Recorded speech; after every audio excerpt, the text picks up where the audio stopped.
حضرت خواجہ معین الدین چشتی کی 3 بات ہمیشہ یاد رکھیے گا جو آپ نے ایک جملے میں کہنے کی کوشش کی تھی۔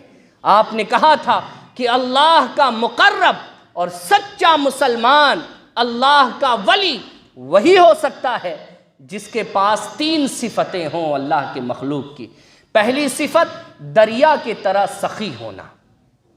کس کی طرح؟ دریا کی طرح سخی ہونا۔ آؤ جس کو آنا ہے آؤ، پانی لے جاؤ، اپنی ضرورتیں پوری کر لو، مجھے اس بات کا غم نہیں ہے کہ کم ہوگا یا کیا ہوگا، یہ تو بہانے کا ذمہ اللہ کے پاس ہے۔ دریا یہ سوچتی ہے کہ آؤ نا، لے جاؤ نا، کسی مذہب کے ہو، کسی بھی فرقے کے ہو، کسی بھی مسلک کے ہو، ہمیں اس سے کوئی مطلب نہیں ہے، آؤ لے جاؤ، میں سوکھوں گی یا رہوں گی اس بات کی فکر مجھے نہیں ہے، رب نے بہایا ہے، وہ جانتا ہے مجھے کب تک بہنا ہے اور کب سوکھنا ہے۔ کہا دریا جیسے سخی بنو۔ یہ کس نے کہا؟ معین الدین چشتی اجمیری نے کہا کہ دریا جیسے سخی بنو۔ اور ہماری سخاوت کا حال ہمیں خود معلوم ہے، ہم کیا اس پر کرٹیسائز کریں، ہم کیا اس پر تنقید کریں، ہم کیا اس پر بولیں، ہم کیسے لوگ ہیں، ہمیں خود معلوم ہے کہ ہم کتنے سخی ہیں، ہم کتنے سخی ہیں۔ خود کھاتے ہم بہت اچھا ہے، مگر دوسروں کو دینے کی باری آئے تو ہم دینے میں کیسی بخالت کرتے ہیں، اس کا اندازہ ہم خود لگا سکتے ہیں۔ اور آپ نے دوسری بات کہی تھی، سورج کی طرح مہربان ہو جاؤ۔ کس کی طرح مہربان ہو جاؤ؟ سورج کی طرح، آفتاب کی طرح مہربان بنو نا۔ جیسے آفتاب ہر کے گھر میں روشنی پہنچاتا ہے، وہ یہ نہیں دیکھتا یہ ہندو کا گھر، یہ مسلمان کا گھر، یہ کرسچن کا گھر، یہ سکھ کا گھر، یہ عیسائی کا گھر، وہ ان چیزوں کو نہیں دیکھتا۔ یہ امیر کا گھر، یہ بادشاہ کا گھر، یہ غریب کا گھر، یہ بھکاری کا گھر، یہ سب نہیں دیکھتا، وہ بس مہربان ہے، سب کے گھروں میں روشنی اور دھوپ پہنچا دیتا ہے۔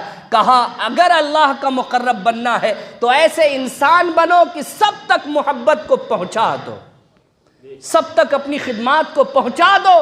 اس بارے میں تمہیں ذرہ برابر فکر نہیں ہونی چاہیے کہ تمہارے خدمات سے کون فائدہ اٹھا رہا ہے اور کون نہیں اٹھا رہا ہے۔ تمہارا معاملہ جیسا مسلمان کے ساتھ ہو ویسے ہی معاملہ تمہارا غیر مسلموں کے ساتھ بھی ہونا چاہیے۔ اگر تم ایک مسلمان کو 100 روپے دیتے ہو تو تمہیں چاہیے کہ مجبور ہندو کو بھی تم 100 روپے دو، مجبور عیسائی کو بھی تم 100 روپے دو۔ وہاں پر تمہارے اندر وہ چیز نہیں آنی چاہیے کہ یہ مسلمان ہے اسے 500 دے دے اور یہ نان مسلم ہے اسے 200 میں ہی کام چلاتے۔ نہیں بزرگو، ایسا تمہیں نہیں کرنا ہے۔ آفتاب کی طرح مہربان بنو، آفتاب کی طرح مہربان بنو۔ اور آپ نے کہا کہ زمین کی طرح تمہارے اندر فراخ دلی ہونی چاہیے، فراخ دلی زمین کی طرح۔ بھئی زمین ہے نا، بھئی سب کے لیے ہے، سب کے لیے ہے۔ آؤ جسے یہاں بسنا ہے بس جاؤ، آؤ سب کے لیے یہاں پر آرام اور سکونت ہے، اطمینان ہے۔ زمین تو یہی ہے نا بھئی، اس کا بٹوارا تو ہم نے اور آپ نے کر دیا، سرحدیں ہم نے اور آپ نے بانٹی ہے۔ زمین تو صرف اللہ کی ہے، یہاں کون بسے گا کون نہیں بسے گا یہ تم نے سوچ رکھا ہے، زمین نے کبھی تمہیں بسنے سے روکا نہیں ہے۔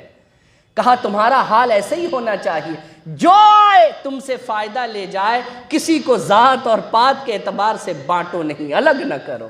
آپ نے فرمایا تمہارے اندر اللہ کی ان 3 مخلوق جیسی صفت ہونی چاہیے۔